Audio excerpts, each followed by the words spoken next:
Hello everyone and welcome back in to the GSMC Dead Ball Sports Podcast, brought to you as always with the GSMC Sports Network. And for our third segment of today's show, we transition from the all-rookie team in the NFL this year to college football, discussing the All-American team offense in that regard and how impressive a lot of offensive players were in the college football season this year.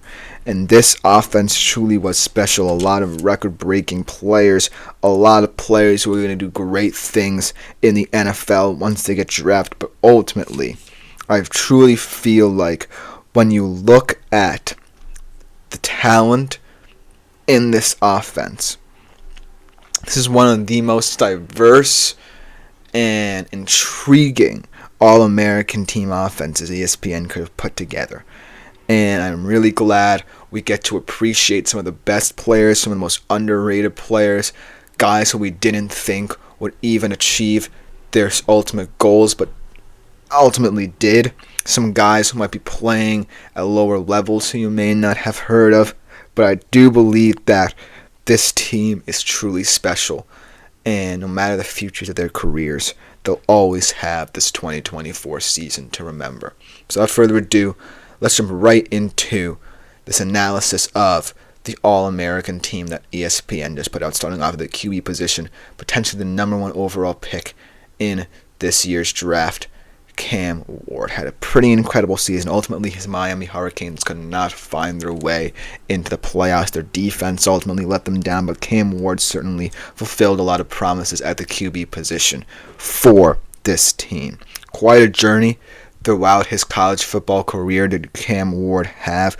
He was at Incarnate Word at the FCS level, one of their most prolific passers in their history, transferred to Washington State, had a very nice career there, and now coming to Miami, really concluding his college career with a bang, third place in the Heisman Trophy race, led the entire college football landscape in terms of passing touchdowns. He had 10 games with 300 plus passing yards. Miami school record with 4,313 passing yards. So he delivered on all fronts. Unfortunately, his team could not deliver for him in terms of getting him to the CFP, but truly fun to watch. I'm really excited to see how he transitions into the NFL, whether it be with any of the top 5 teams or, in a surprising situation where he might fall. But ultimately, right now, in my opinion, he is the number one QB in this class, just for how incredible he is, especially in critical moments, because had he not had these illustrious games in his Miami career, they probably would not have won as many games as they did. Another important stat to note here is that he had 11 touchdowns that gave Miami the lead. So he truly is one of the more clutch quarterbacks in this 2025 class. But it's all going to depend on how scouts view him, how the teams at the top view him. But I truly think he could have a very special NFL career ahead of him. So congratulations, Cam Ward, for being named as the QB of ESPN's All-America team. Then in the running back position, this one was very easy. We have 2 running backs here, both of them very talented in their own right. But the RB1 for this All-American team is, of course, Mr. Ashton Jeanty. Perhaps one of, if not the best seasons from a running back in FBS history. Second, perhaps only to Barry Sanders in 1988 when he set the record for most rushing yards in a season. But he was not far off Ashton Jeanty. 2,601 rushing yards, 30 overall touchdowns, Heisman Trophy runner-up. He had 1,882 yards after contact. That is not a mess up. That is not a stat to be reckoned with lightly. I think that Ashton Jeanty truly is, in my opinion, the most special player from this college football season, just of his emergence, just because of how he put running backs at the college football level on the map and what he could potentially mean to an NFL team. A lot of people are saying he's going to look good in a Dallas Cowboys uniform. As much as I hate the Cowboys, I think that it would be a good fit. Ashton Jeanty, truly very special. Going to have to work on his stance. A lot of flack for that. But ultimately, he's going to have a very exciting NFL career. The sky's the limit for this kid. I think that, in my opinion, he would have been my Heisman Trophy winner. Nothing against Travis Hunter. I just think that the way he emerged this season was truly something incredible to behold. But I do think because of this next running back, he might have gotten held back a little bit, because having two remarkable running backs in this college football season does not necessarily help the better one's case on the Heisman Trophy level. And this next guy, the RB2 of this team, came fifth in Heisman Trophy voting himself. But I can't deny the fact that Ashton Genty's resilience throughout his career, his decision to stay with Boise State in his subsequent season, truly catapulted him into one of the great seasons and great players in college football history. But this next guy at the RB2 spot is certainly great in his own right, and will go down at the very least in Arizona State history as one of the most memorable, most prolific, most illustrious players in their history, and certainly put fear in my heart as a Texas Longhorns fan in the CFP quarterfinals, Mr. Cam Skattebo.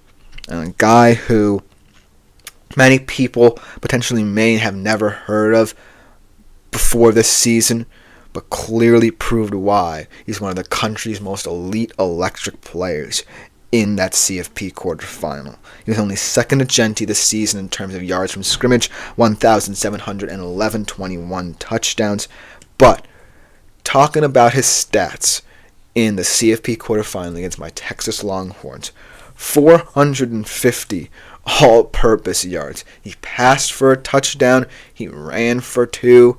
He was a big receiving threat in that game as well, and truly proved that he's one of the better all-around players on the offensive side of the football in college football. And he's going to leave an indelible mark on Arizona State football, putting them on the map this season.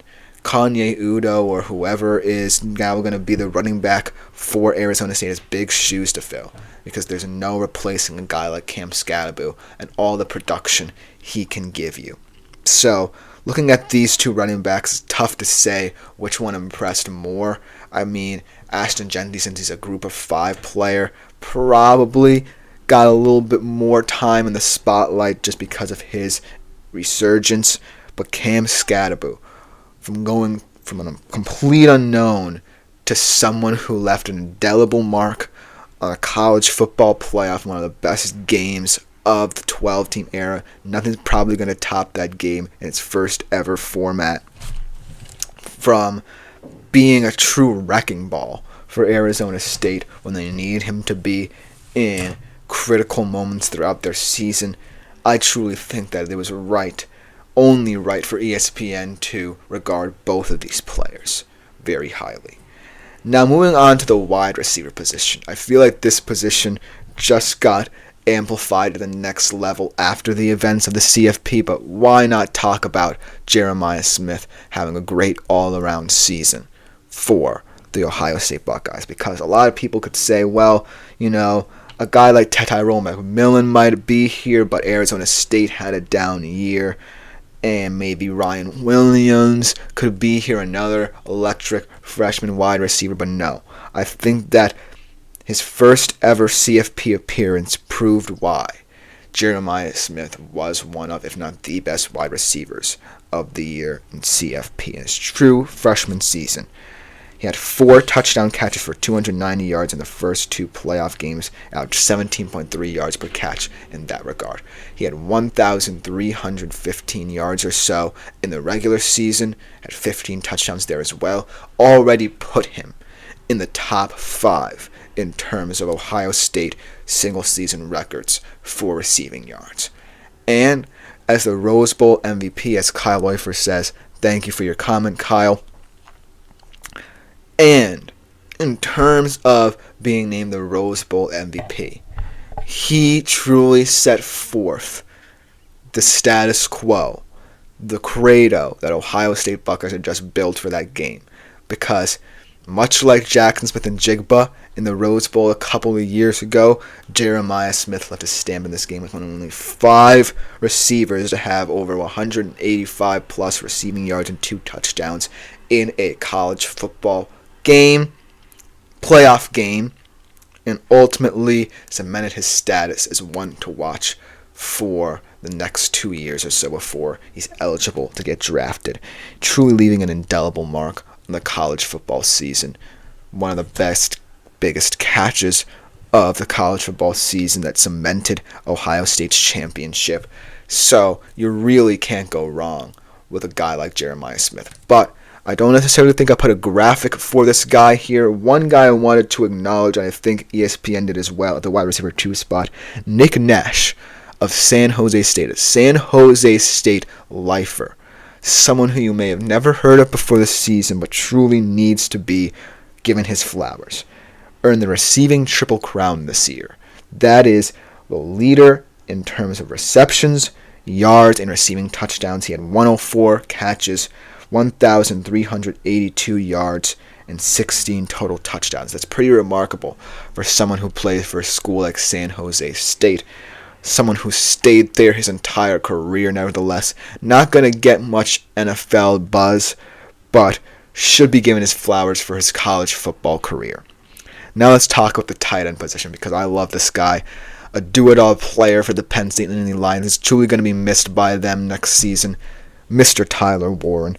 I love watching this kid play football because he just does a lot of crazy things, shows some crazy strength at the tight end position. Might not even be aligned as a tight end in certain places. He might be a halfback, might be a fullback, might even throw the football a couple of times, but truly special. He had some of the most catches by any player in Big Ten history, I believe, with 104 total catches, 1,233 yards, 13 combined touchdowns, including a lot of them rushing, and 1 receiving and 1 throwing touchdown.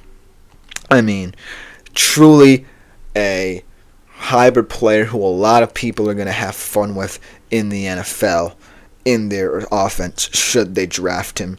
So, ultimately rounds off a pretty stellar offense for ESPN's All-America team for the 2024 college football season. It's a bittersweet moment in time because the college football season is coming to a close and we're not going to be able to get to talk about it as much. But for what it's worth, it truly was an incredible time. I love talking about it with you guys. Hey, we're going to talk a little bit about it, let it linger for a little while longer next week, but that will just about do it for this segment. Coming up next, we do our only hockey segment of today's show, breaking it up a little bit, talking about some power rankings, which teams are looking like true Stanley Cup contenders at the midway point of the season, right after this short break.